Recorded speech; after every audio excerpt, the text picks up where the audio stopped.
Oh, okay. Mic was. Okay. I guess we are recording. Fine. So, welcome to the lecture 5 of this course in generative modeling using VAs.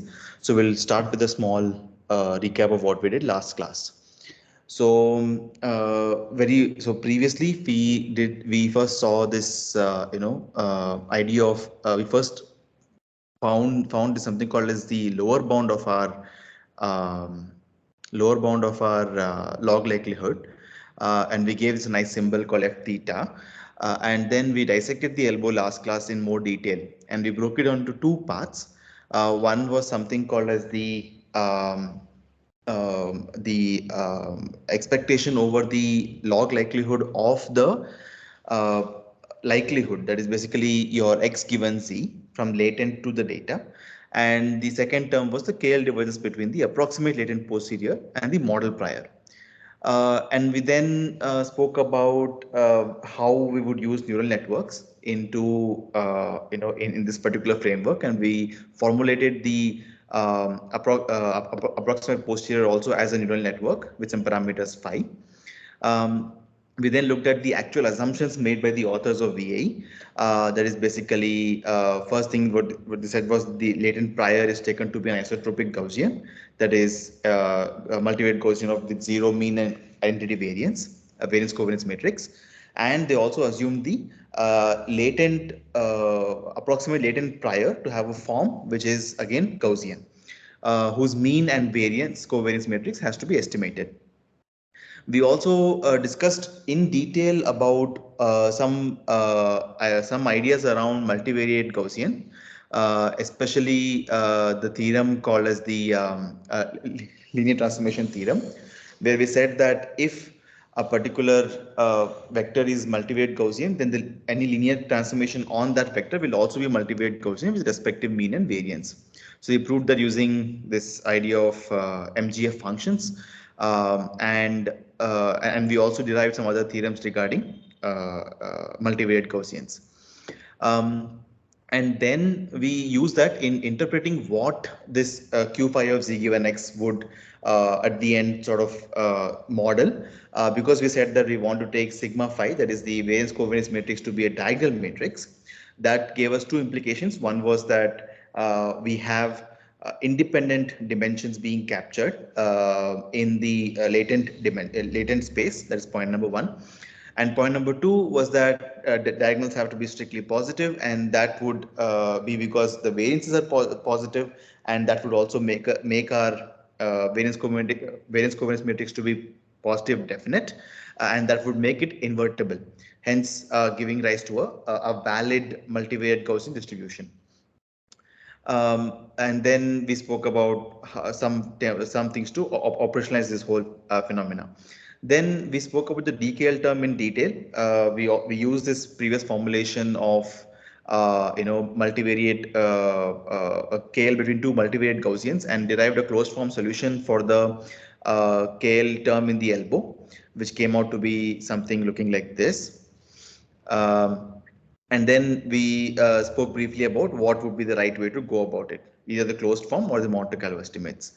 Then we also spoke about the reconstruction term in brief, and we linked the idea of autoencoders here, saying that basically what we're trying to do is we're trying to get information about X into a smaller dimensional space, that is Z space, and then reconstruct it from the Z space.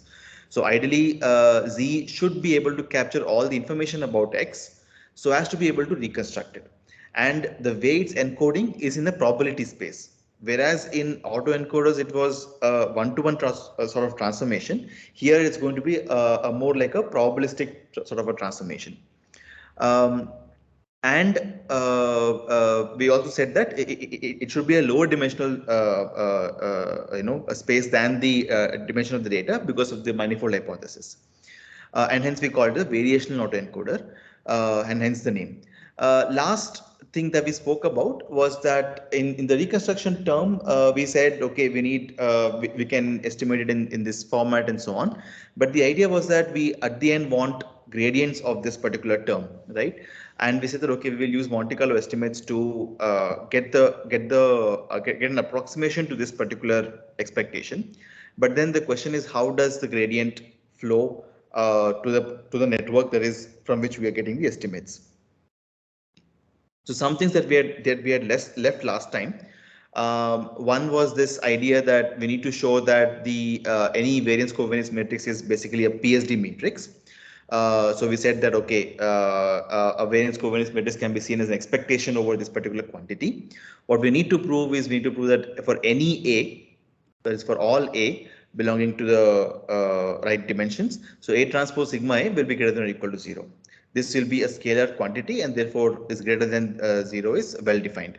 So now that we can see from here, we can just write this A transpose sigma A as an expectation over this quantity. This is basically equal to saying, so this is equal to, okay, so I'm going to work. This is equal to saying this is like basically x minus mu transpose A whole transpose x minus mu transpose A. So this can be taken as one vector. There is something like B transpose B, which is nothing but its norm squared. And we know that norms are basically generally positive, and therefore the square is also positive.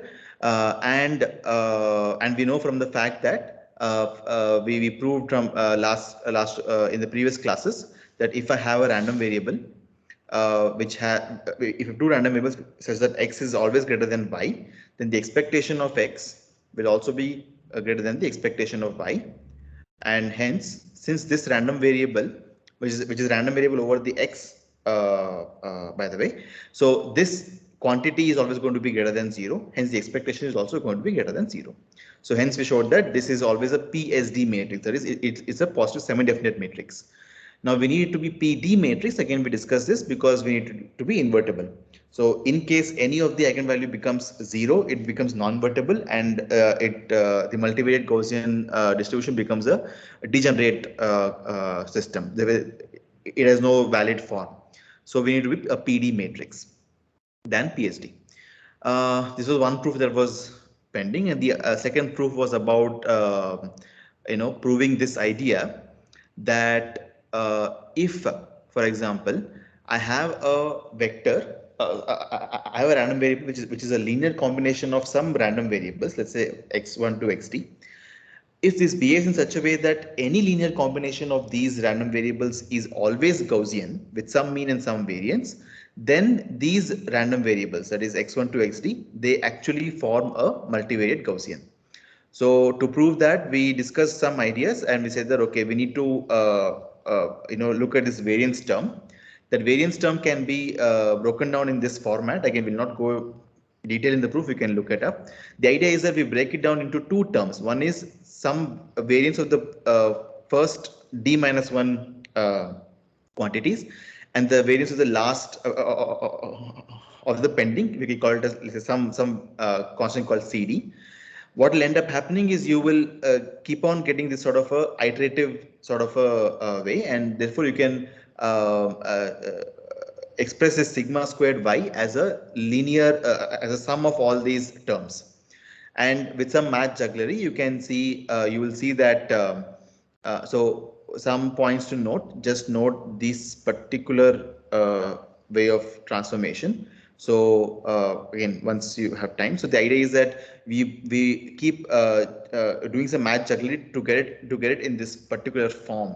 That is when I can look at this variance as sum of these terms, which is j equal to 1 to d, I equal to 1 to d, ti tj, and sigma ij, where sigma ij is a matrix having all these quantities. So therefore, this can be seen as T transpose sigma T, and we use that to prove that your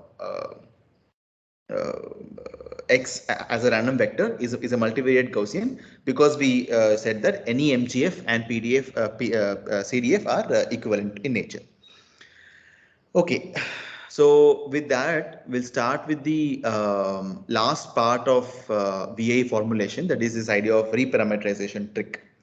So we said last time that what is left. So the idea is that we want to get the gradients of this first term that we had in the elbow with respect to both theta and phi, right? First thing, we'll go through some again some basics. Yeah. So let's say, so basically what we want to do is we want to take a gradient of an expectation, right? So how do we go about doing that? So there is a rule called Leibniz integral rule, which I have no intention of proving in the class. But so the idea is that, let's say you want to differentiate an integral. So let's say integral f of x t dt, you'll take between the two limits a of x and b of x. So this as a whole, post integration is going to be a single function of x. So d by dx is well defined over this particular function. And you also have a condition that a of x and b of x have to be real numbers. They have to be within, they can't blow up to infinity. So if this is the case, then the rule says that this differential can be seen in this format.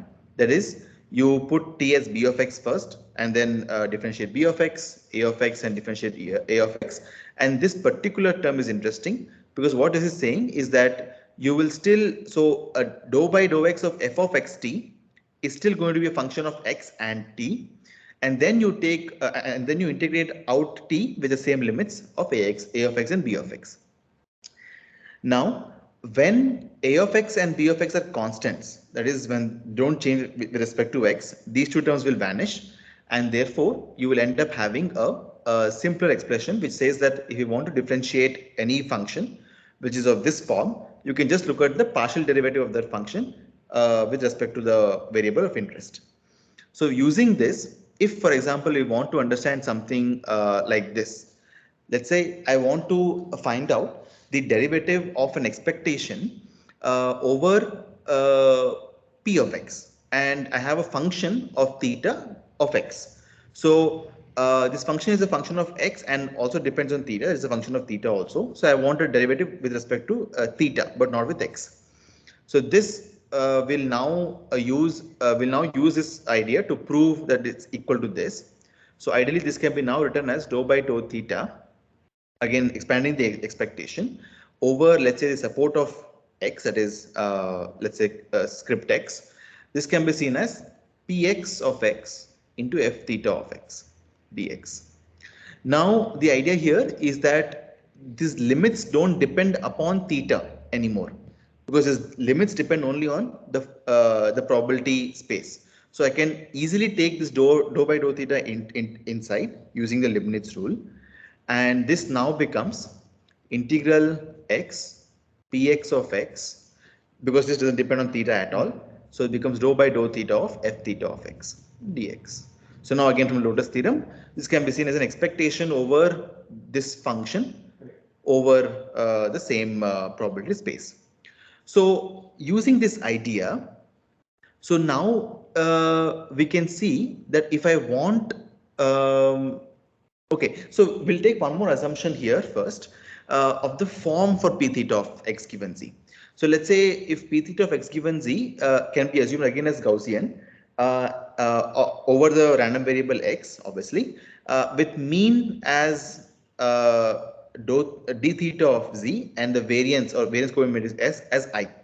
Here, d theta of z is basically the output of the decoder, right? Because we have the decoder in the previous symbol, previous notations. So we passed in z to this, and this gave us an x, right?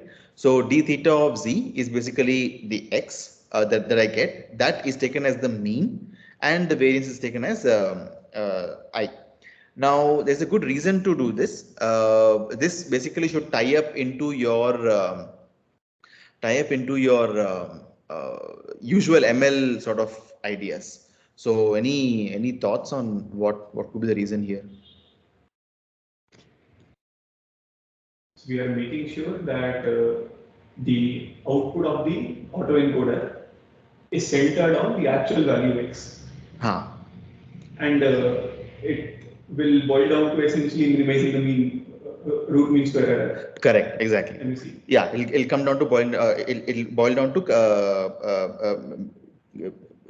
trying to minimize the mean square error of the true and the predicted value.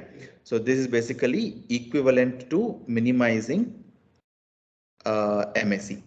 We will see how that solves a bit things of us. So therefore, and minimizing MSE is a good thing to do, because ideally what we want is let's say if it's image, we want all the values to match exactly to whatever we want the input to, and so on. So this assumption is not such a bad assumption. And again, just recall the form for the multivariate Gaussian is something like this, right? So where you have x minus mu transpose sigma inverse x minus mu and so on. So first thing we want to understand is why we need some trick or whatever to solve. So let's understand first, and again recall the form for q phi of z given x is assumed to be like this, right? So where we predict the mean and the variance covariance matrix, and it's centered, it's a Gaussian on this latent variable. So log p theta of x given z under this assumption will basically boil down to this minus half of this one, which is exactly what we said about mean square error, right? Because we are trying to maximize this quantity, which means we are trying to minimize this, and hence this is equivalent to minimizing MSE. Right now, so if I have let's say so the expectation over q phi of z given x of this quantity can now be seen as the same idea with the respective probability form for q phi of z given x, right, from Lotus theorem. So now if I have to, and then you can expand this a bit, you can expand the form for n Gaussian distribution to have this form, right? So again, very complicated looking expression. The idea is that obviously this integration is over z, so sigma phi and all of this can be taken out of the integral, and this is a quadratic expression involving z, right? So if so x minus d theta of z squared can be seen as individual components sum squared. So if I were to look at the del theta, that is, so I want the gradients of this particular term with respect to both theta and phi.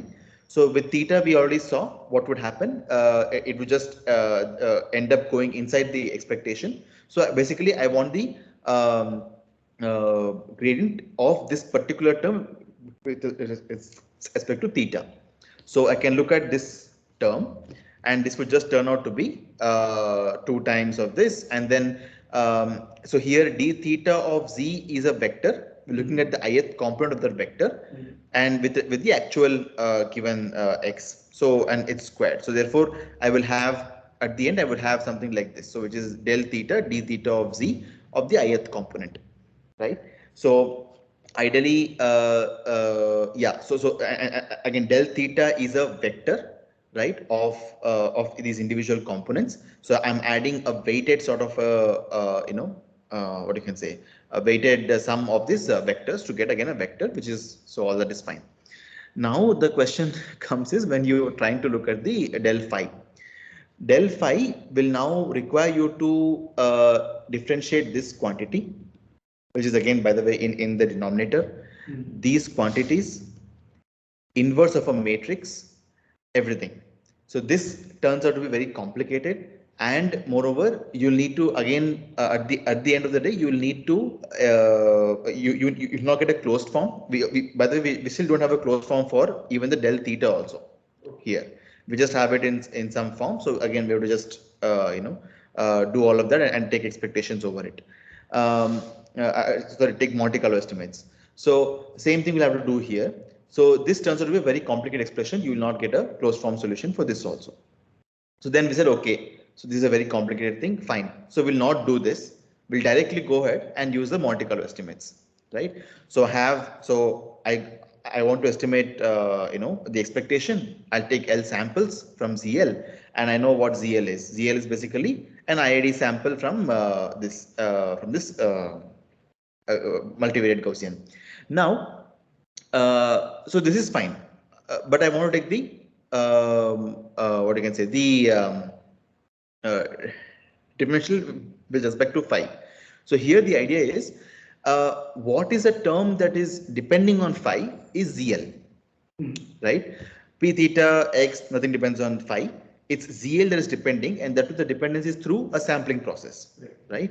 Now, and again, as we saw, this can be written down simply as something like this, right? So where I can say minus half x minus d theta of ZL squared, approximated to this also. So now let's say if I were to do a del phi for this, what will end up happening is I would have to write something like this, right? L equal to 1 to L. Let's say, and you will write all of that stuff here. Let's say 2 times x minus d theta ZL.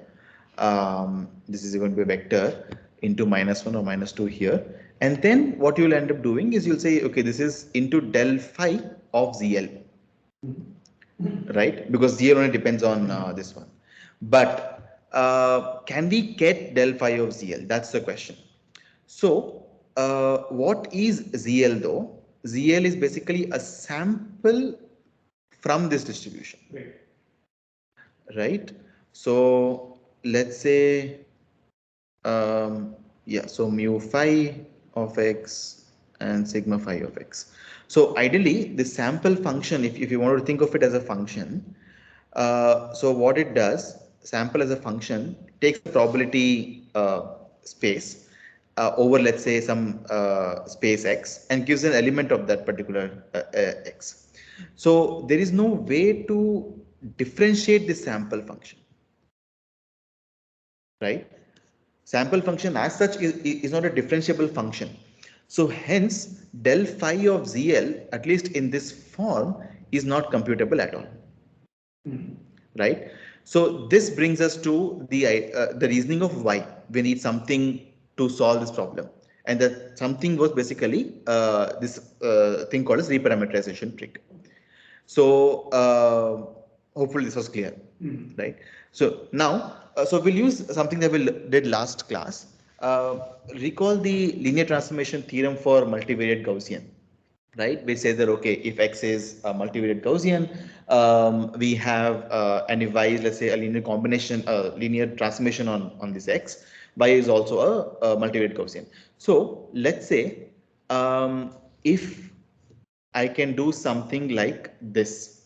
So let's say I have sigma or epsilon is, let's say, taken as n0i, right? And I define z as uh, sigma phi of x power half times epsilon plus mu phi of x. Okay. Um, so what would happen, right? So why are we defining z in this way? Like, we'll see that. Okay. So you're saying like just assume for now that z is like this. Yeah. No. So I'm saying, okay. I'm saying let's say epsilon is some n0i vector. Okay. Epsilon is perfectly known. Perfectly known, Yeah. right? Okay. Let's not use z. Let's see. Okay. Let's call it some let's say m or something. Some variable, right? If I define m to be in this form, Okay. right? Yeah. So basically a linear transformation on epsilon variable. Right? Now, what is the distribution of m from the linear transformation theorem, right? So m will follow A normal distribution of this mean and this variance. Yeah. So what is the mean basically? Mean is going to be, this is a in our case, and this is b in our case. So, and mu is the original mu, this is the mu, which is 0. So a mu is 0 plus b is going to be mu phi of x, right? Comma. A is again sigma phi power half, right? Sigma is I into again sigma phi power half, right? So this turns out to be n mu phi of x, comma sigma phi of x. right? Because this I into sigma phi power half and this is one. So basically, we now saw that I can basically represent this exactly what you want Z to be, Z to follow, right? So if I define Z as in this form, right? That is mu phi of x. So then now I have what I have done here basically is I have separated out the randomness and the deterministic parts of this Z. I see. Right? Okay. So all the randomness is captured in epsilon, right, which doesn't depend on phi at all, by the way. And whatever depends on phi is all present in this form, which I can differentiate. Okay. Right? So let's say, basically, if I were to get a sample, let's say sigma L, sorry, sigma L from N0I, right? And I form ZL to be in this way, right? Right. Mu phi of x. Correct. So now what I can do is I can define sigma del phi of ZL to be del phi of the sigma phi of x power half sigma L plus del phi of mu phi of x. Right? And therefore, I can now compute the gradient of this quantity using Monte Carlo estimates. Right. Because we had issue with closed form solutions. That is the idea. That is the basic idea of this reparameterization trick. Okay. Right? So, So I want to understand this Monte Carlo estimates, like, okay. I'm not very like sure on that. Okay, fine. So, like, what exactly are you doing here? You created a distribution, or you like assumed a distribution epsilon, which is like right.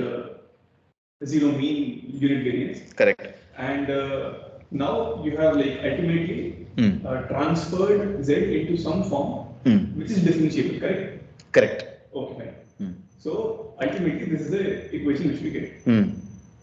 Now I can compute like the gradient of this with respect to phi. Correct. Okay. And I'll get something. Okay, then how? Okay. So, okay, ultimately I want to get some number as output. Correct. So that I can like modify the weights of my neural networks, modify phi, whatever I want. Right. So how am I going to get that using Monte Carlo estimates? Okay. So what we will do here is, let's say your loss, your elbow basically, right, is going to be f theta of q phi of z given x, right? Or let's decide this to be an aside here. Okay. So now what you will do to compute this, I'm going to do something like this, right? L equal to 1 to L, and I'm going to get what is called that this quantity, right? Log or is minus half of x minus d theta of ZL Okay. squared. That's the first term, right?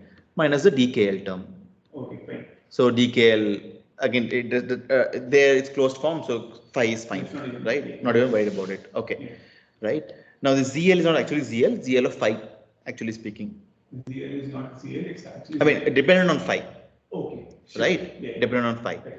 So let me not write it like this. Rather, I'll call it ZL comma phi, just to be more clear. Yeah. Right? Now, how do you get ZL comma phi? Is basically sigma phi of x power half epsilon L mu phi of x. Fine. Yeah. Right? So you will compute elbow in this form. Right? Using a Monte Carlo estimate. I mean, right? Because you're estimating this to be in this form. Right? Now, when you're trying to differentiate, what you would do, you will say, okay, take del phi of all of this quantity at whatever values I got. Whatever value of x equal to something? X equal to something, z equal to something, everything. Okay, fine. Yeah. Right? Because that would be a function of x. Function of x, x and z and all of that, right? So, okay. So hence, so whenever you're doing this del phi of elbow, by the way, right? So you will write del of all of this, del phi of all of this quantity, evaluated at whatever x equal to x, yeah, right? So you will now get a number, right, and now, correct, and that, I mean, number is you get a vector right. in terms of phi. So how am I getting this ZL because of like? So am I measuring this ZL because I know the weights of the neural network? So am I measuring this ZL? You are, no? Okay. Because what's happened? So because your Z as a variable as such, let's say Z as a random variable, is going to follow a multivariate Gaussian with mean mu phi and variance covariance sigma phi. Right. So we are now, so what you've just done is put that deterministic part in one side, random part in one side. Right. Just so that we can differentiate it. Right. That's the idea. Yeah. Okay. So a valid point that you raised in between was that, okay, so how do we find such transformations? Right. I mean, here we got lucky that we have this something called as this linear transformation theorem. And I could, bring down all the randomness into some other variable, let's say epsilon, and all things which I want differentiable into some other form. And therefore I could just, move ahead with all my systems. Now, so for this is what these the section of the original paper, they also talk about this a bit, and we'll do that also. So the question first is, why is it named reparameterization trick, right? So for that we'll do a bit of things that these guys did, and then we'll come back to it. So let's say, so just now we saw that if I have an expectation of this form, I could look at it as the expectation of the gradient of the function itself, right? Yeah. So let's say if I wanted to expectation derivative of this form, right? So where the samples also depend on theta, and the function is also dependent on theta, right? So this, when I apply the Leibniz inequality, Leibniz rule, you can just look at, so dou by dou theta of this quantity, this is from lotus, and then it comes out to be dou by dou theta of f theta of this one, p theta x.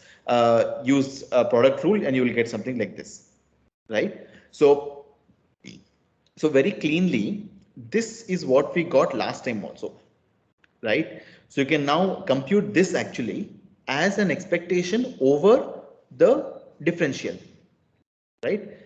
Get samples, find the differential vector with respect to theta, take an average over all those vectors. Simple. But this is something that we cannot do, right? This is what actually gave us issue also. We are trying to find out dou by dou theta of p theta of x. P theta of x in our previous case was basically a multivariate Gaussian, and we wanted dou by dou phi of that Gaussian, this one, which is going to be a very difficult thing to do. So ideally, so then we come down to, then we use this idea of, let's say, transformation of variables. So let's say I have a random variable epsilon, which follows some known distribution p epsilon, right? And let's say x is p theta of x following this distribution. So now let's assume that there is a deterministic function which takes this epsilon to x. Very clearly, this deterministic function will also depend on theta, right? Because x depends on theta. So if you want to find a deterministic function, you need to use this, it will depend on theta also. So now, using the lotus idea itself again, I can reformulate this expectation as an expectation over this quantity, that is epsilon, and since x is g theta of epsilon, I can write x everywhere as g theta of epsilon, right? So ideally, what I was doing here in this expectation, if I wanted to compute, let's say, right? So what I was doing is I would get, let's say, x from p theta, right? Take some samples from this one, and then you will, compute this as a average of values, right? Instead, what I will do, I will sample from p epsilon, apply this g theta of epsilon to get an x. Whatever sampled value I got, apply g theta on it, and then you calculate f theta of x and all its whatever L average, sample average, right? So this is the idea. Now to prove this again, we can just use the lotus theorem. to prove this sort of an idea, right? So why is this change of variable valid, and why would it give you in this form? So now what happened is that we have now shifted all those parameters that they were giving us a problem into the expectation. So all the randomness is free of the parameters, and all the parameters have gone inside the expectation. So this is called reparameterization. So you're parameterizing the what is it called, the parametric PDF function or a random variable into a function which has all the parameters, and a random variable which has no parameters as such, or doesn't depend on our parameters, right? So hence, when I want to find out del theta of this expectation, this can now be seen as a, okay.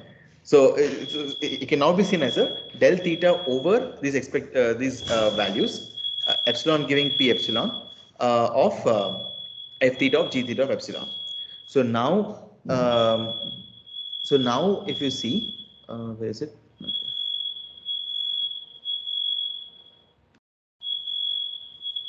So now if you see, we can put this differential into the expectation again from the same sort of thought process, with epsilon, with expectation over epsilons, and taking the gradient of this uh, composition of functions which depend purely on theta. So therefore what I will do here is I will estimate this using a Monte Carlo estimate again, where you say that I will sample epsilon else from p epsilon, and pass this epsilon L through g theta to give us XL, that is a Lth sample in the X distribution, and then pass it through F theta, because that's what we want the expectation over, and its gradient, and these gradients will then be averaged over all the samples to get a sample average. All right. So this is the idea behind reparameterization trick. Yeah. So yeah, so basically the idea is that again, as we see that you will get samples from p epsilon, epsilon else. You pass that through g theta of epsilon L to get a sample. This will give us a sample, let's say XL, right? The Lth sample of under the distribution of p theta. Then you will apply f theta on this, and then get the gradient, and take the average of all the gradients to get a sample estimate for this particular expectation.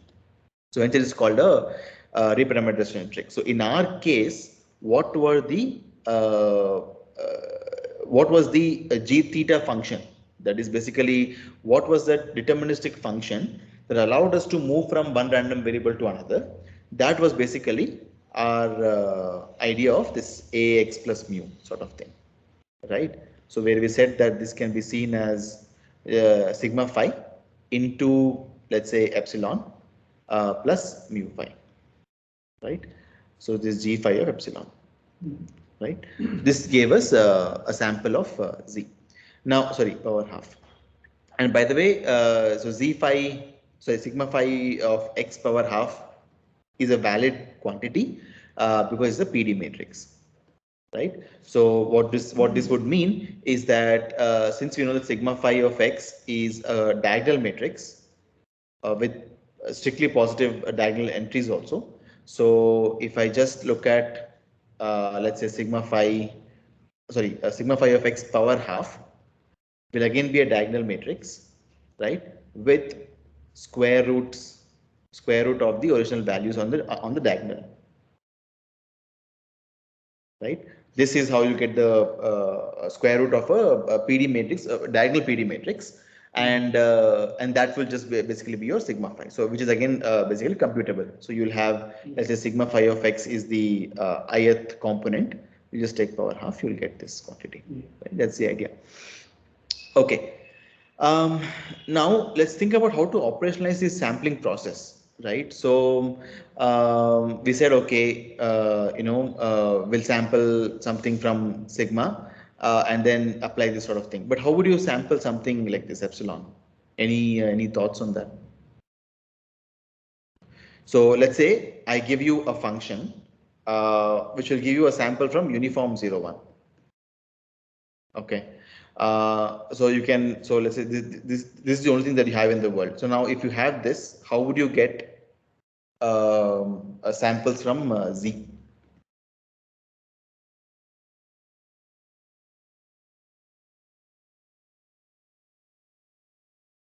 Any thoughts?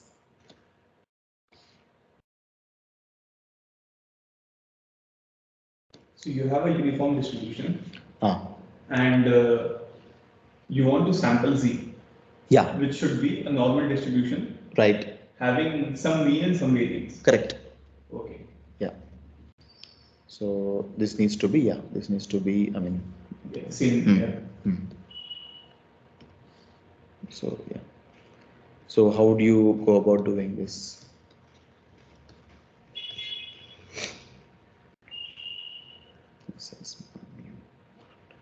Yeah.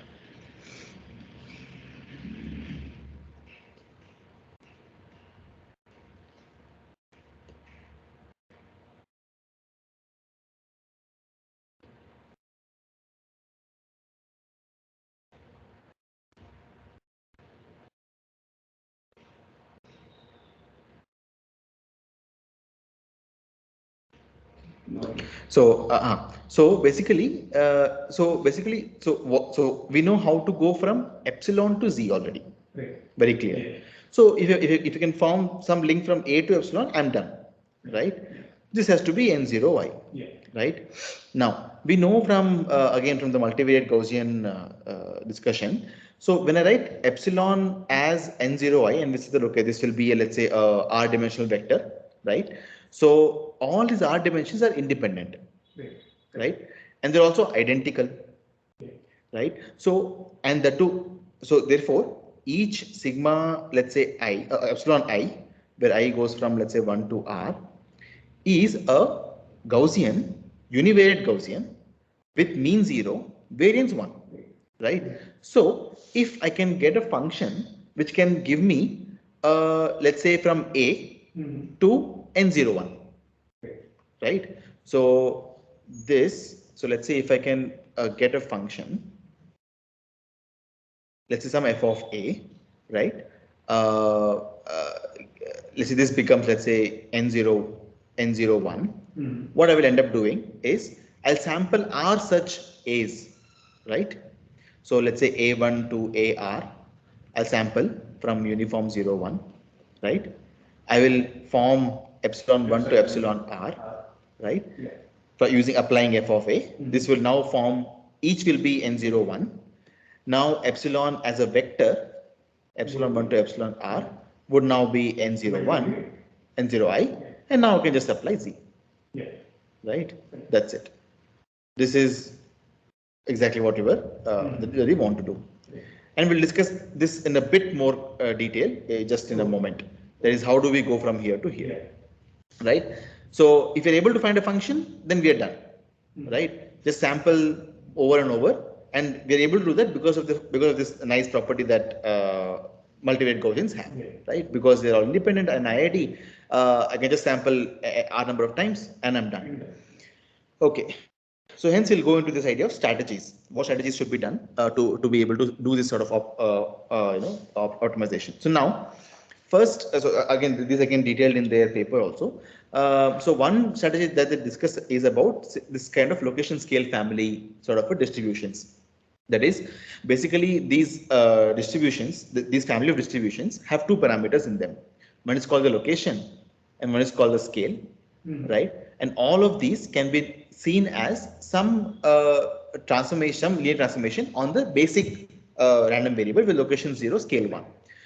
One example. Mean and standard deviation. Yeah, for uniform, it's just going to be mean and standard deviation in our case, right? So for Gaussian, uniform distribution again can be seen as like this, right? So let's say u of a comma b if you want, it can be seen as a plus b minus a times uniform 0, 1.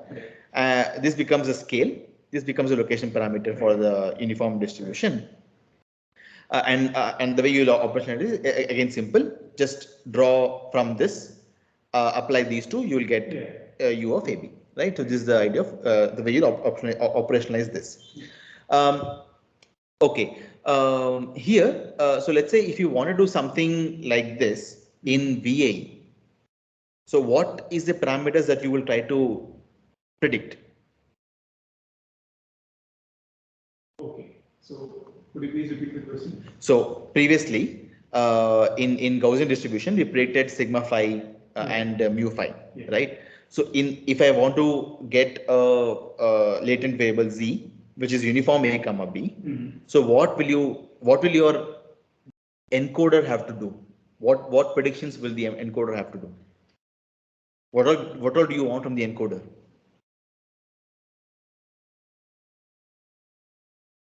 Could you please repeat the first part of the problem? Okay, so now in our case, what we did, we said that we have a q phi of z given x, and this was something like this. So what we did was we predicted mu phi, sigma phi, right? And we use this to get samples from this distribution. So if I want q phi of z given x to follow a uniform distribution of a comma b, right? What all should the encoder predict?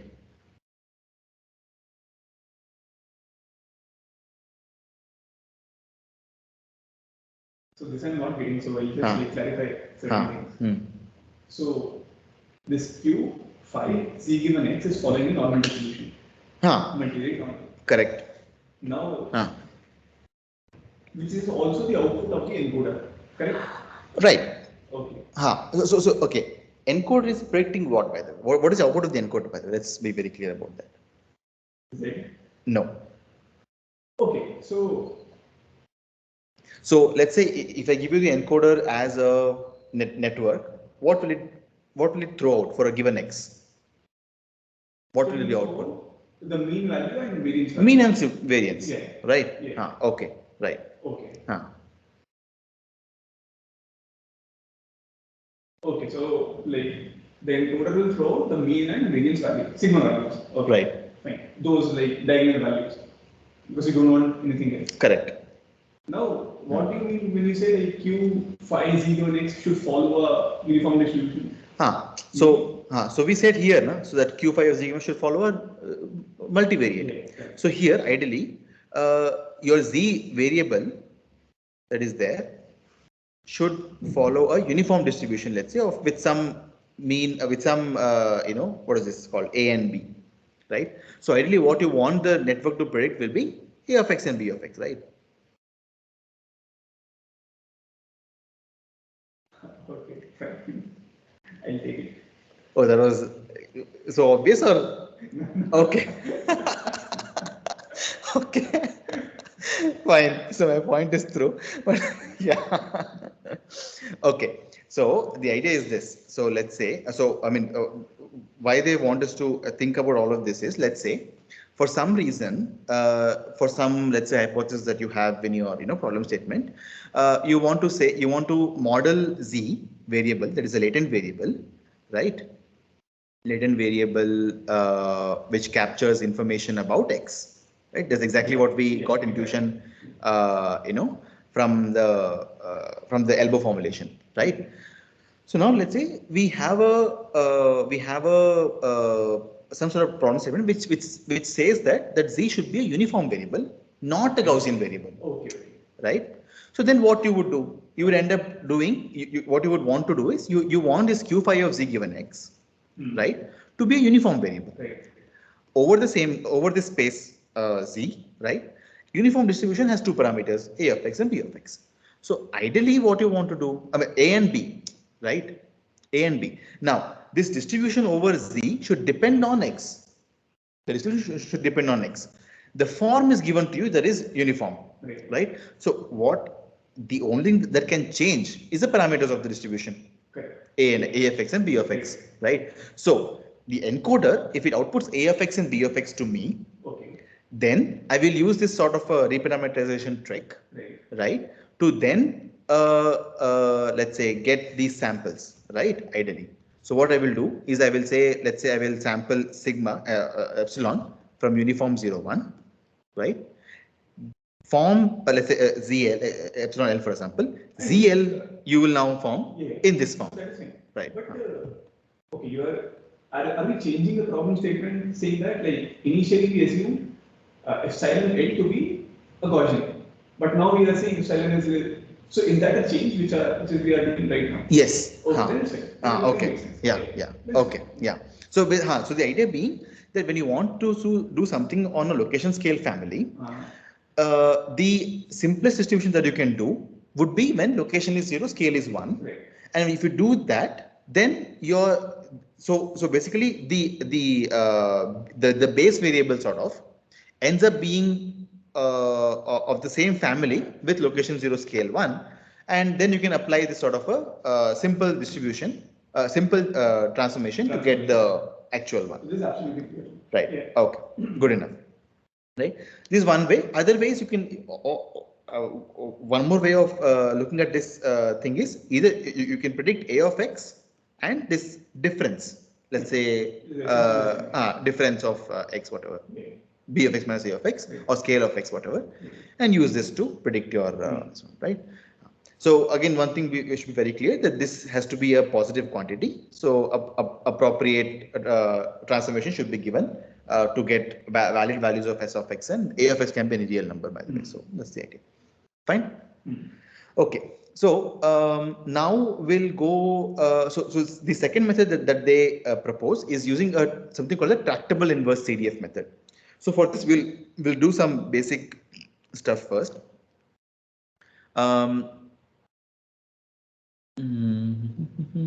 So, okay, I don't know where I wrote. So,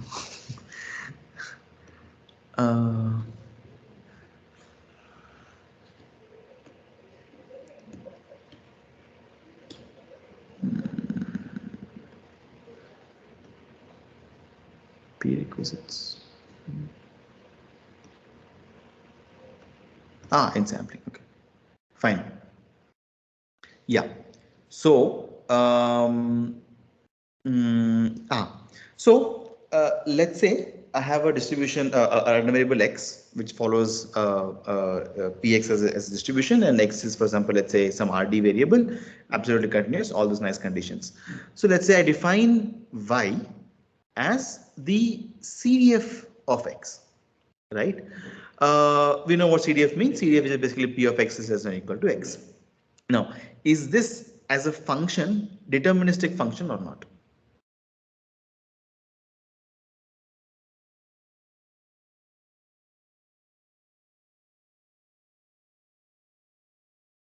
It's a deterministic function. Deterministic function, very clearly, right? It is deterministic, right? There's no inherent randomness in the function itself, exactly. Right? Because whatever is there is there in x, its probability is going to be a valid value. We know the function, that's why.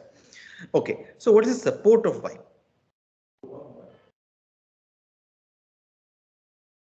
Again, like same as support of. So wherever x is defined. No. Okay. Okay, so let's think about it like this. X is a random variable, right? Fx we said it is deterministic.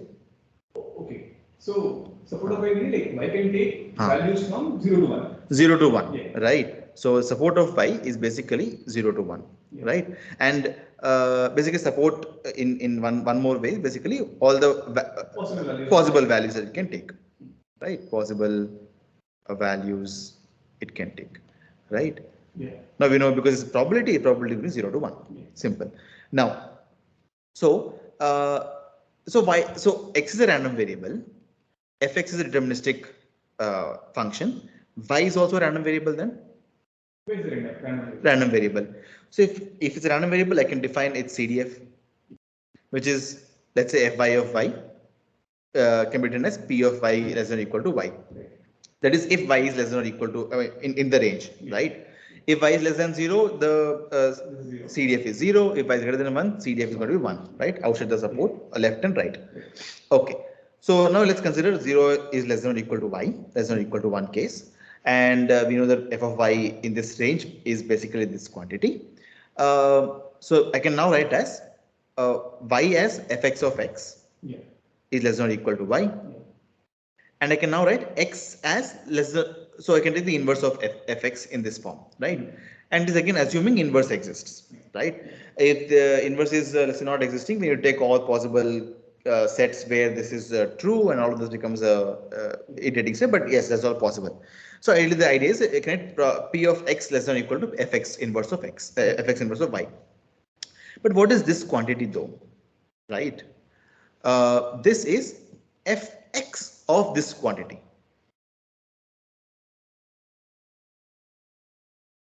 X less than equal to. Or is this quantity?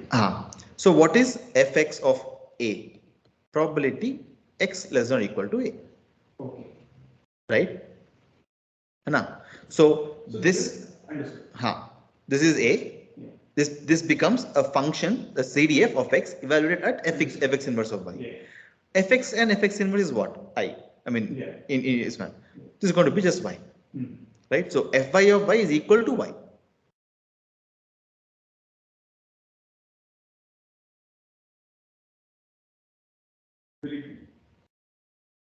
So if it's not, tell me where the math has gone wrong. Okay.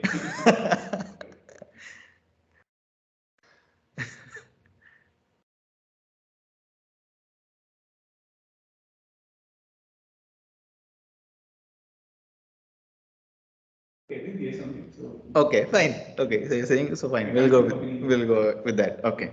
So now we know what. So this is the CDF of y evaluated at small y. So what is the PDF of y? It's differential, right? So what will be the differential?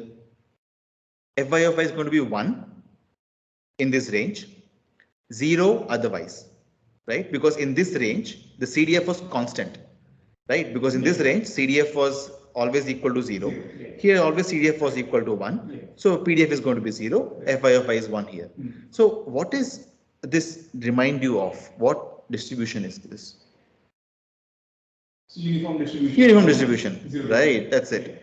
This is y is going to follow u of 0, 1, right? So what have we shown here, right? So basically any you take px distribution, right? Fx of x, right? Right. Sorry, not fx of x. Fx of x, right? Fx of x is going to follow a uniform distribution. Correct. Regardless of whatever the px is. Exactly. Now I understood. Visualize now. Nice, awesome. Right? Okay. So using this idea. Because and the reason is very simple. So in the minimum value a CDF can take is 0. Correct. The maximum value a CDF can take is 1. Right. And all in between values it will take only once. It can't take that value twice. Therefore it will be uniform distribution. Simple. Right? Okay. So with this, so then this idea of tractable inverse CDF comes into picture, right? So let's say if x follows a px distribution, so I can write x as a function over the uniform random variable, and the function being the inverse of the CDF of x. Okay. Right, which is exactly what we did previously, right? There we showed. So basically x equal to x. X equal to x. That's exactly what you're doing. X equal to x, right? So now the point comes here is from the idea of tractable, right? Not all distributions have a tractable CDF, tractable inverse CDF, right? For example, Gaussian distribution, it has an inverse CDF. Because it's going to be, it's a strictly monotonically increasing function. So there's a proper inverse that exists, but it's not tractable. It turns out to be some sort of integral over some error function and all of that, which is not possible. I mean, which is not possible to compute analytically. You need to do some other methods to get that, right? And that sort of closes our question that we had before. So this idea that let's say if A is drawn from 0, 1, this f of A to follow uniform n01, right? This f has to be the inverse CDF of Gaussian distribution. So, we just came to this question, right? So we said, okay, how do we operationalize this sampling process? Yeah, exactly. We said, I have A, I'll get sigma I, which is n0y and all of that. Now the only missing piece in this whole thing was how do I take this uniform random variable to a Gaussian. Yeah. So that function has to be the inverse CDF. This f is basically the inverse CDF of a Gaussian distribution. Okay, fine. Right? So that, yeah, fine. So that I get samples from uniform distribution. So I can take samples from uniform distribution, get samples from Gaussian distribution. Right. This inverse CDF, whatever we have, as I said, it's not tractable. So there are some algorithms which people do. Oh. That's it. So this is a closed form solution for f. Oh. So there are some methods that exist to take this one, but the exact or the right method to do or the mathematically valid thing to do here is to get the inverse CDF of Gaussian distribution. Oh. Simple, yeah. right? Hence, okay, so hence they say this method is applicable for a tractable inverse CDF.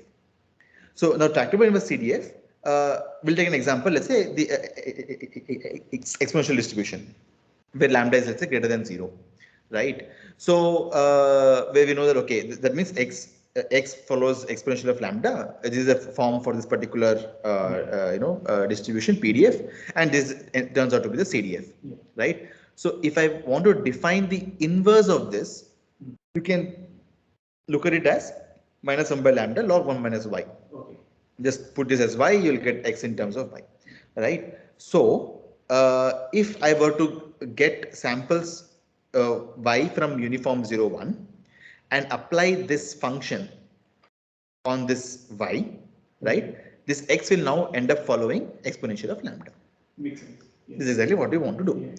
Now, any support issues do you see in this particular example?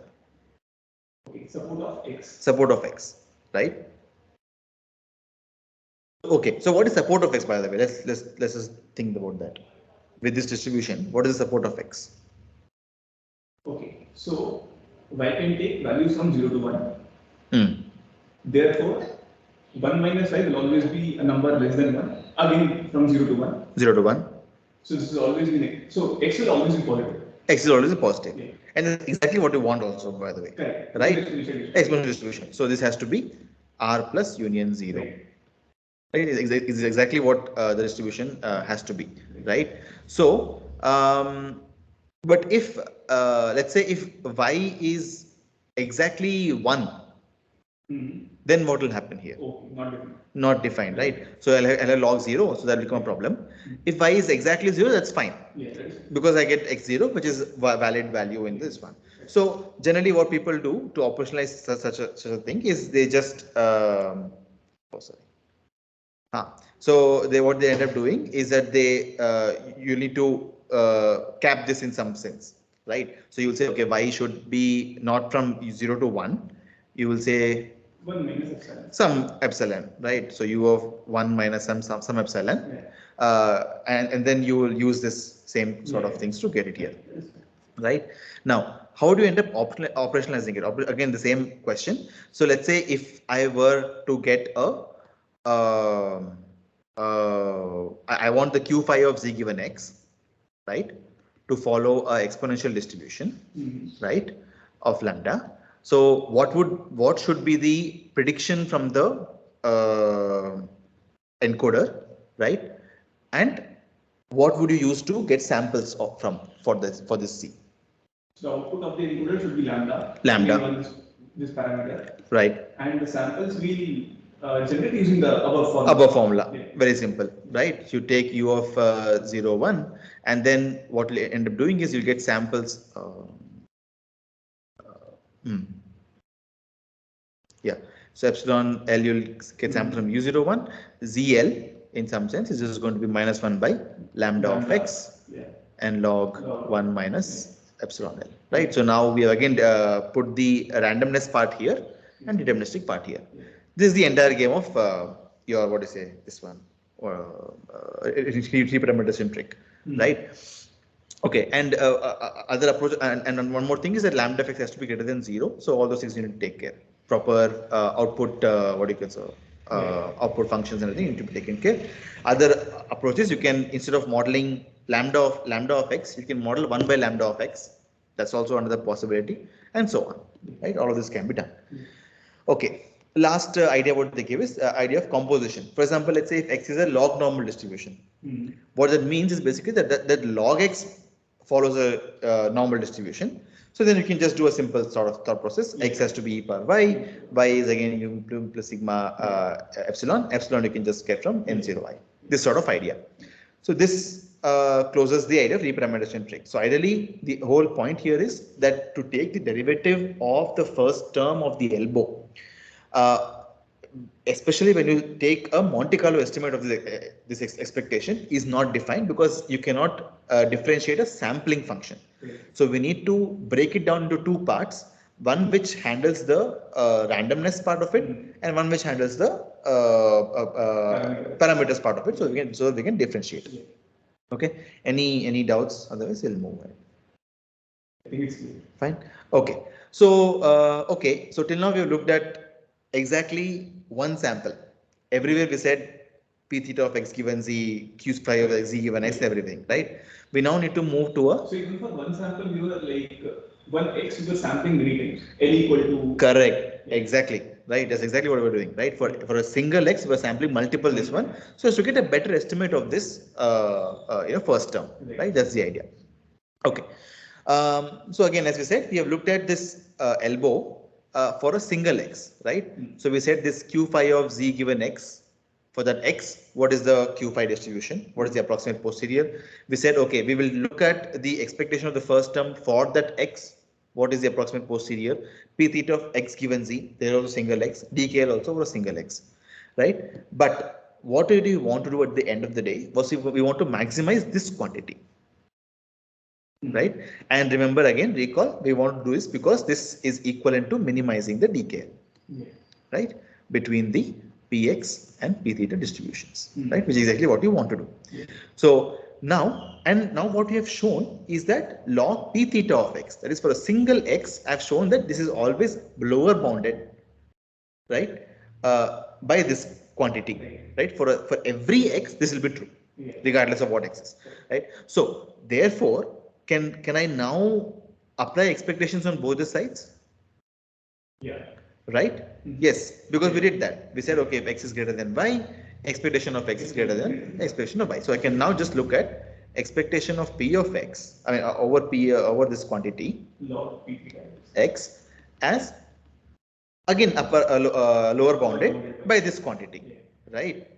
Q phi of z given x, right? So this so therefore if I want to maximize this quantity, maximizing the expected elbow is also good enough. That's the idea. So we just now need to maximize this elbow, this quantity, which is the expected elbow, expected over all the thing that we have in px distribution. So that if we, let's say, open it up, we get something like this again, right? We just say expectation over px over this quantity and expectation over px again over the DKL quantity. And we already saw that DKL basically turns out to be a closed form value for which depends on x and phi. So this is well defined. You can compute it properly again through samples. And again, this is exactly what we did previously. So if you want to operationalize it, basically that is, if you want to do a Monte Carlo estimate, so how would we end up doing this? Yes, go ahead and tell me what should I write. Monte Carlo estimate of. I mean, yeah, over for this whole expression. So just like summation over x. Summation over x. Summation over all else. Overall else, yeah, exactly, right? So let's say if I have a batch size of capital B, which we usually do in ML, right? So this I can look at 1 by L, sigma L equal to 1 to L, right? Of this quantity, that is log P theta of x B, the bth data sample, given z b comma L, right? The LH sample for bth data, and minus again this DKL term was anyway closed form, so just evaluated at let's say x equal to xb, right? That's it. And where, how do we get ZBL? So ZBL is basically sigma phi of this one power half epsilon let's say BL, right, plus mu phi of x B, right, and this sigma BL is basically generated IID from N0. That's it. Right. This is the complete way to operationalize this whole idea. Right. So this, if I term it as, let's say, some capital LB, there's some value for the batch capital B. What we need to apply is we need to apply gradient descent on minus LB. Right, because you want to maximize this quantity. So the loss basically will just turn out to minus LB. You can code it in that way. This is so in case you look at online codes, you will see all the signs reversed, and that's because you want to code the loss, right? And in the original VAE paper, they do one more thing. They just set capital L to 1. So what they do is they just take one sample. So ZB is just taken, no multiple S1. So you just get one sample per XP, right? That's it. And they have some, again, these are all operational things you can do. Okay, so this is where we are. So we can now use whatever data we have to build a VAE. You know how to optimize the VAE also. Yeah. You know how to backpropagate all the gradients and everything, right? Now, but what are the big questions that they were looking for in the beginning, right? We started this whole exercise with mainly one question in mind. That question was to generate samples, right? So again, so the graphical sort of way of looking at this whole idea, you can see it's something like this, right? So let's say I have an X, it goes into a network which predicts mu and sigma, right? I use this mu and sigma with a sample from the Gaussian distribution to get, let's say, a Z, and that Z is then passed into another network to give me X back, right? So, and we also said that in terms of the autoencoder parlance, this can be seen as an encoder, this can be seen, right? So what all, by the way, so we discussed, what could be the loss function for this particular ML system. So what all things train the encoder? The loss has multiple parts in it, right? So what all parts trains the encoder? Any thoughts? Mu. Sigma. Yeah. Okay. So what parts of the loss function end up training phi?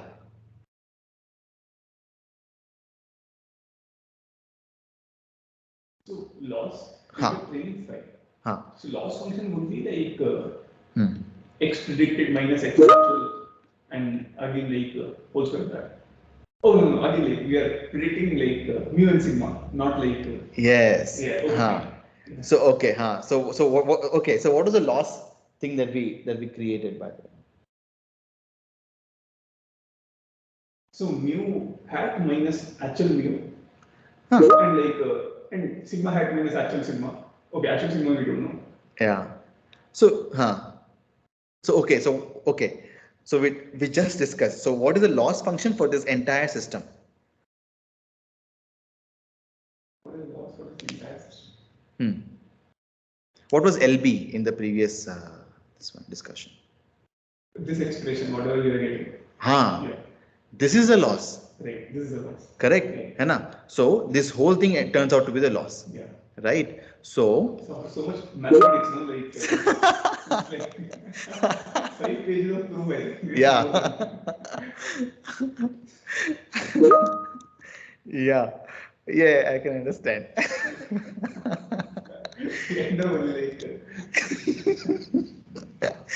So, yeah, so this is the loss, right? Minus sign in the beginning, right? Yeah, okay, right. This is the loss function that is used to train this whole network end to end. So you'll be training theta network, the decoder network, and the encoder network, right? But what we want to understand more in bit more detail, and let's say I'll just and this is basically an approximation for the things that we had, the expectations that we had, right? This was basically expectation over this quantity, right?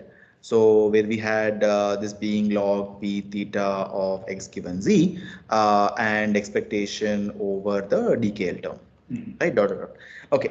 Oh, let me just put this also. Okay, fine. Now, so if you see what all parts are going to affect the encoder, right, is basically the DKL term, right, and the reconstruction term, right? So, sorry, encoder. So encoder gets trained in two ways, right? One is DKL term, right, which we computed in closed form, by the way. Now, what is the DKL term trying to do? That's what we need to understand, right? It's trying to say, for any x you give me, I'll try to make this q phi of z given x close to p of z, which we assume to be a this Gaussian, right? Right, n01, n0i. So what is the significance of that? We'll come to that in a while. But you got the point. Yeah. The math gave us this, right? The math gave us this. Second expression is exactly what we're trying to do there, right? Yeah, and also because we're trying to maximize this, which means minimizing this, which means we're trying to make these two close. Okay. That's first thing that will train the encoder. Second thing that will also train the encoder is to give a right formulation for this, right? Basically, right formulation in the sense, give me a z, right, which encodes x well. Encodes x well, right? Right. Encodes x well, right? And the first point is only like estimating that z well. Estimating that is a good latent representation of x. Of x, right? Exactly, right? Because exactly, because if you do that, then the encoder will decoder will be able to get the x back, right? So encode is trained with two things. Encode has to do two jobs. One is this. Others also get a z which encodes x well, right? Decoder gets trained only from the first term, right? That is the reconstruction term we are calling it, right? Reconstruction term. The idea is whatever z you got, right, just get x from that, right? Hoping that okay, that z that the encoder has all the information, so you should be able to get the x back from that particular thing. So that's the idea of what decoder is trying to do. So we'll keep these two things in mind, and we'll see how these things can cause issues going forward. Okay, but this is the idea. So encoder gets trained with both the terms, decoder only with one term. Okay, fine. Now the question, as you were saying, how do we generate samples now? Right. So because our idea was that we want to be able to generate samples which look like the data that we have at hand. Let's say x1 to let's say xn, right? So how do we get samples from this now? Any thoughts on that? So if we know the distribution of z, if we know how latent variable z is distributed, then based on that we can reconstruct x. We can reconstruct x, right? Or like generate new samples for x also. Correct. Right. So what term in all of these helps you get a confidence on or at least an idea on what z should be to generate samples now? What terms in this equation? What terms in this equation gives you some way to because as you said, if you know what z distribution is for a given x, you can reconstruct it. Right. But you want to generate new ones now. Okay. So you don't know it. You don't know z. You don't know z, hence you don't know x. Right. So what values of z could you take to get a right distribution for x? So I use some particular x. And I now know the distribution of z, and based on that I can sample and generate new. Not new. You'll get similar to that what you. Similar. It will be similar. But you don't want similar. No, you want new samples. Like similar in the sense it'll vary by small amounts. Hopefully, if the decoder and encoder are talking nicely, then you'll get small changes. If, for example, let's say you have dogs which have 2-3 different breeds or whatever, how do you get more samples of those breeds? For example, let's say I have a dog which is I have, let's say, a German Shepherd looking left, but a Dalmatian looking right. Can I get a sample which has a Dalmatian looking left? Right? Because ideally Z should capture all the information. Right? Z should be able to capture, okay, what the direction of face is, breed is, and so on. Hopefully to generate new samples from this one, which are which at least in some way we can verify, okay, this is sort of valid. It's not making a lot of noise. Okay.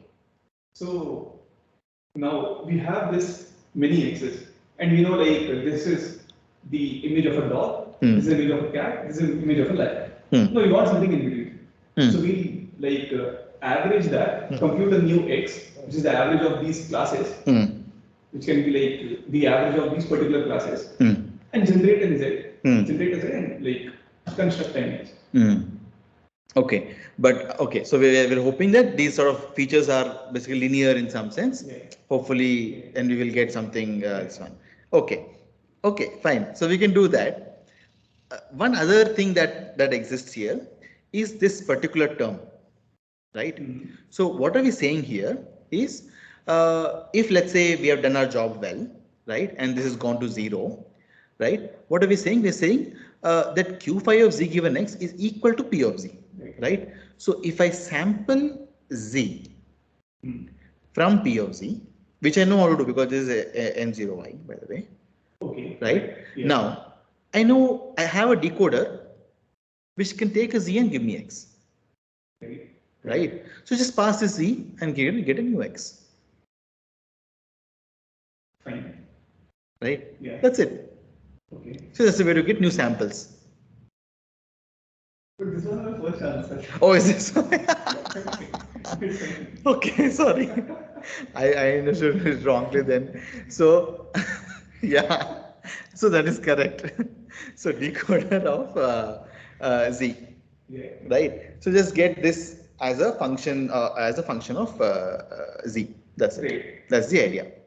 Right. So this actually boils down. I mean, when we saw initially, the idea was that if I have a distribution, let's say Px, if I can get a mapping from some known distribution to this distribution, right? So then what I will do is I'll sample from here, apply this function, and get samples from here. This is exactly what we're doing here. So we have a known distribution. We have a function which maps to this p of x. So if I sample from here, pass through this, I should get a samples from p of x. That's the idea. Now so that time you told that every z that we get depends on x. Right. So you told that if we sample using this method, then like correct. So every distribution of z depends on x. Right. So therefore, whatever new images we will generate will be similar to like that original sample x. So is that correct? No, because see, so when I'm generating from this new samples, right, P of Z, I don't have any X, no. This is here is, yeah. Right. Assuming that like assuming that it is in a job well, right, yeah, of making sure that Q phi of Z given X is equal to P of Z for all possible X, right? So what will end up happening is basically, so basically what we're saying is if I sample from Z, it is equivalent to sampling from Q phi of Z given X. Right. Okay. Right. For some X, I don't know what that X is. Right. That's a bigger point. That's a big advantage here. Understood. Right. I don't know what that X is. Right. How will you get the X? You will get the X using decoder. Because decoder has learned, okay, for a given Z, what should be the right X? No, now it's clear. That's the idea. So this. So I can generate many like images, and hopefully the different kinds of images that get generated will be resembling all the classes that were there in the original. Correct. Yes. And some new things. Some other attributes. Exactly. Right. That's possible. Right. That's the idea. Right. Now, so the idea is basically this ideally works. I mean, this ideally should work because we're saying that this Q phi of Z given X is equal to P of Z under DKL 0. right? So when I'm sampling something from this distribution, it is equivalent to sampling from this distribution for some unknown x. And how to get the x is passing through this d theta, the decoder. Right, that's the idea. So this is a sampling process. There's also another aim that we have slightly going on. That is basically in inference. Now we discussed this idea in terms of GMFs, right? So where we said that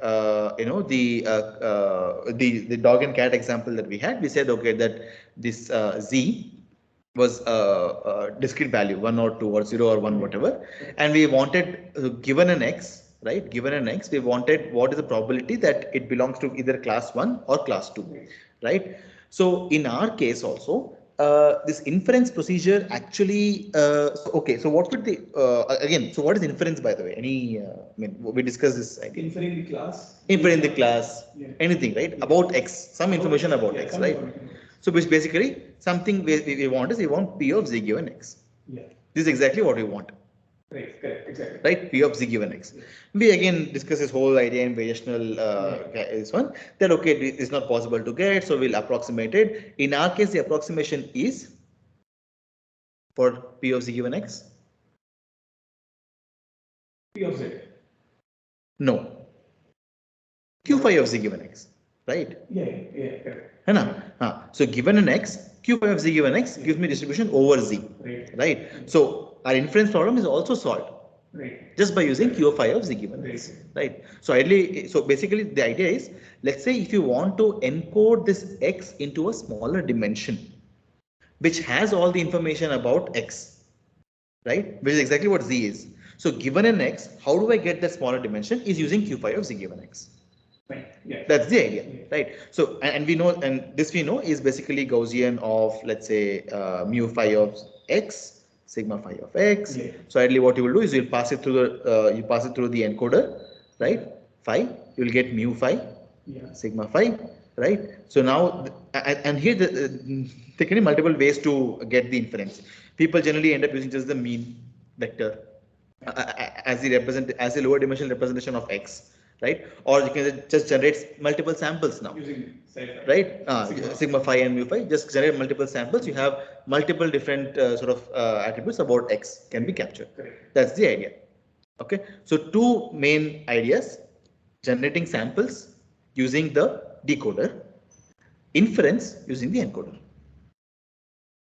Okay. Right? So this we use the decoder. And inference need not be only class, can be any. Can be anything. And it need not be class also. It need not be class also.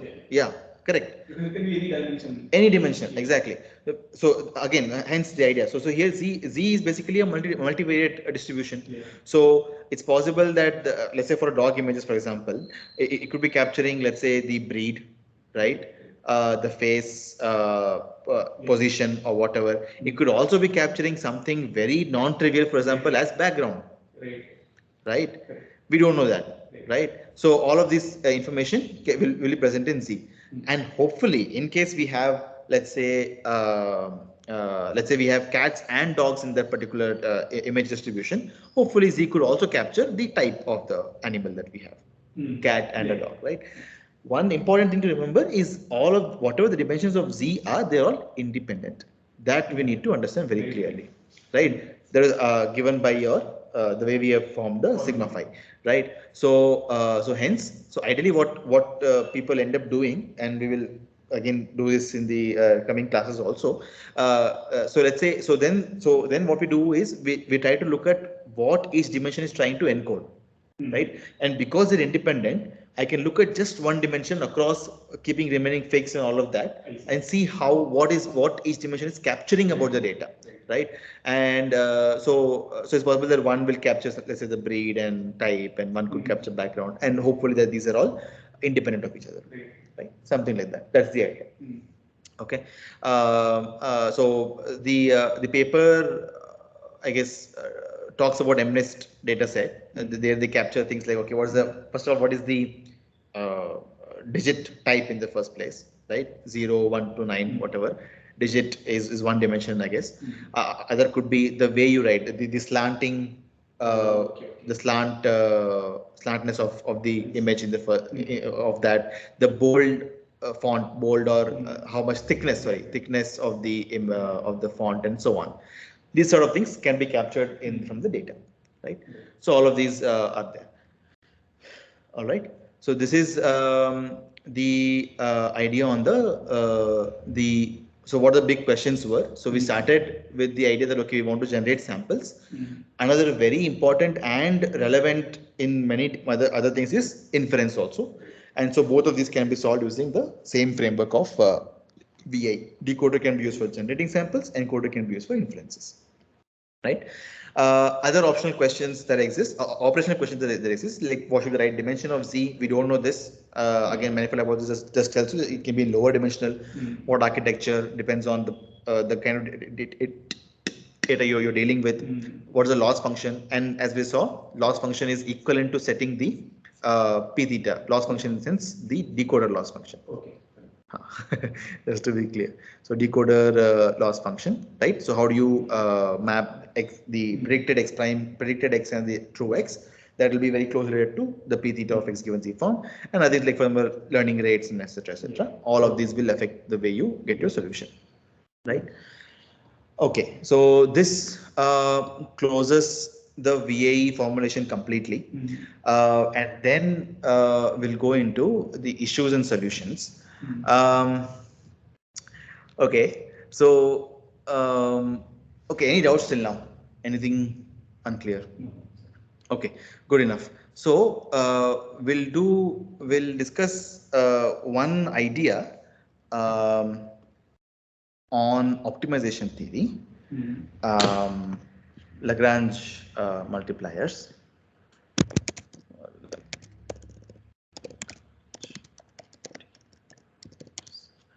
Again, I'll just introduce this topic and we'll look at how this was applied in VAE context and why it was applied and so on. Okay, so so the idea in so let's say I have a optimization procedure. Let's say something like this. Let's say I want to minimize. Generally, we work with minimization functions. Minimize, let's say some function f naught of x. Over some, let's say, over some, space, right? And we want to find the minimum of this particular function. Now, so this is something called as an unconstrained optimization, right? Because we don't have any constraint on the solution that we want, right? Another on the flip side, we could be wanting to do something like this. Let's say minimize f naught of x, subject to, for example, there's some conditions, right? For example, let's say f I of x, let's say could be less than or equal to some pi. And so this is, let's say I equal to 1 to m. Let's say I have m inequality constraints sort of, and I have, let's say, some qi,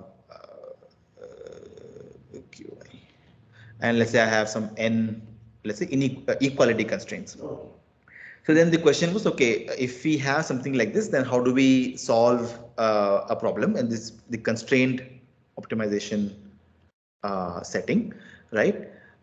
Because if we want to find the minimum, but under these constraints. So one way, and again, a lot of conditions should be satisfied for this to apply. For now, we'll consider all of them to be applicable.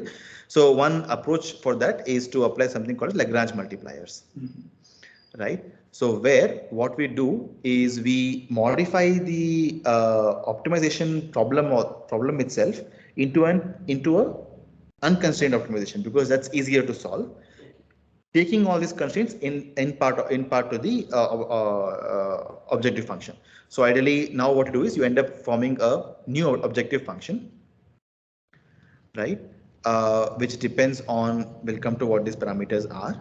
So f naught of x plus sigma, let's say I equal to 1 to m, lambda I fi of x minus pi, I guess. And then I have I equal to 1 to n, nu I hi of x minus qi.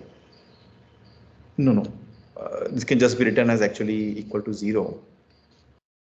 I can always assume qi here, and you'll get this, right? So like this, right? Yeah. So where lambda is the vector of all the lambda 1s to lambda m, and nu is a vector u1 to u1, right? So now what we try to do here is, so now we say, okay, I want to minimize again. Yeah, something like this. We'll do it more cleanly in the next class. So we want to basically we want to now optimize this particular function with x, lambda, and nu as the parameters. And how we end up doing that is we say we'll try to find something called as lambda star and nu star, right? Which says that you try to find this as the minimum for some form of the Lagrange, and you apply that back into this into this L function to get x, right? So x star will now be seen as something dependent on lambda star and nu star, right? Some function here, whatever, and you get your optimal value, right? So here, so why this is required in our sort of thought process. So we already saw the optimization function, right? So we said, okay, we said that your loss function, right, which we wanted was something like this: px q phi of z given x. For now, let's consider maximization. Log p theta of x given z minus expectation of bx dkl of terms. So in beta-VAE, what the authors have done is basically they're looking. No, it's a different authors. I think one is common, but yeah.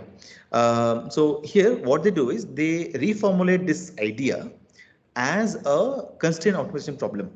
And how do they do that? They say that, okay, I want to actually just do a decoding sort of a thing, right? Given a z, I want to get x.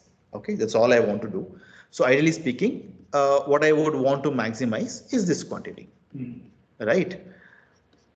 Just this should be sufficient, ideally speaking, right? And I'm taking again same arguments. I'm taking q phi because I don't have the true posterior, so I approximate it and something like that, and so on and so forth, right? Now what this says, this is not enough. Rather, what I will do is I'll subject this to a constraint, and the constraint being that DKL between the true and the actual or a post prime priors, etc., should be less than or equal to some value C, right? Now, applying Lagrange, very simple thought process. This can be now formulated as same q phi of z given x log p theta of x given z minus, right, beta times dkl.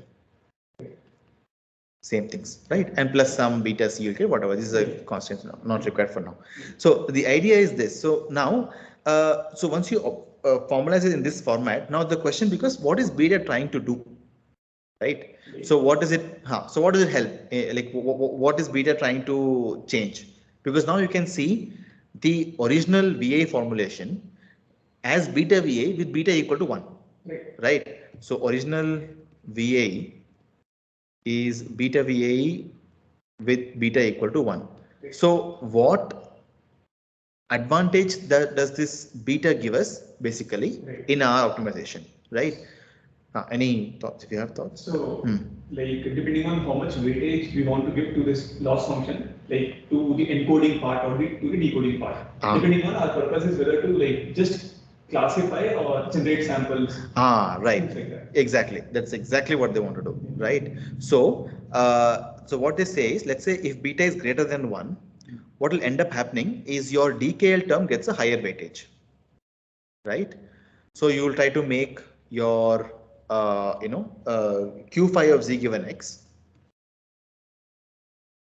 much more closer to p of z, what does this affect basically is that it makes sure for any x good dimensions of z.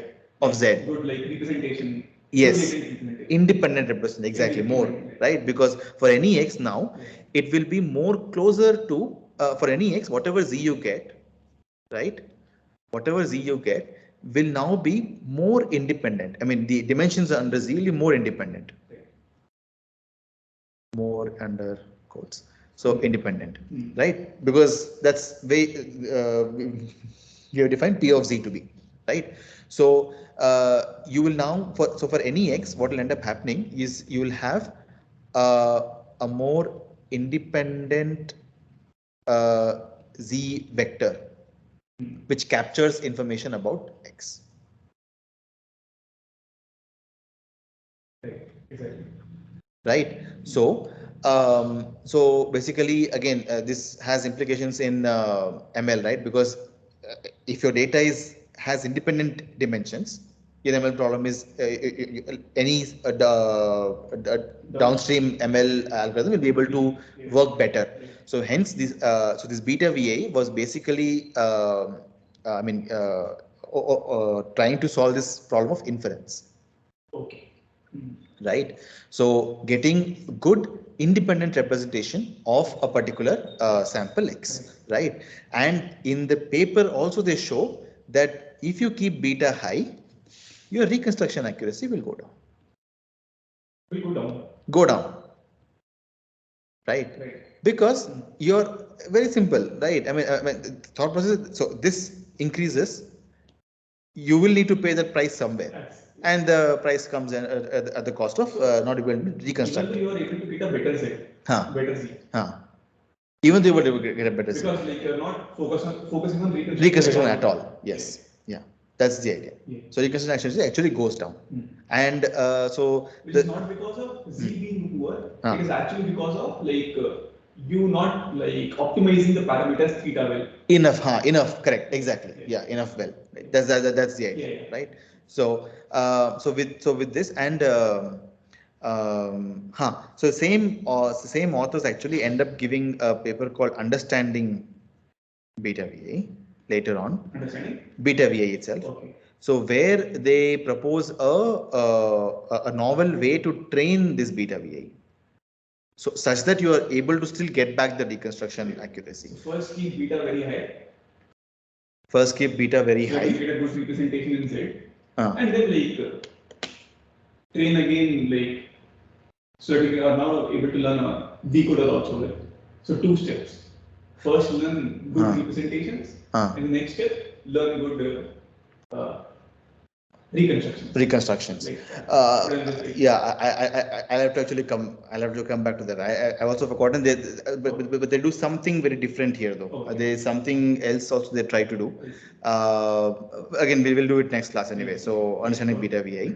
So this is the idea for this one. So we'll discuss once again the Lagrange problem and then this will become more clearer, right?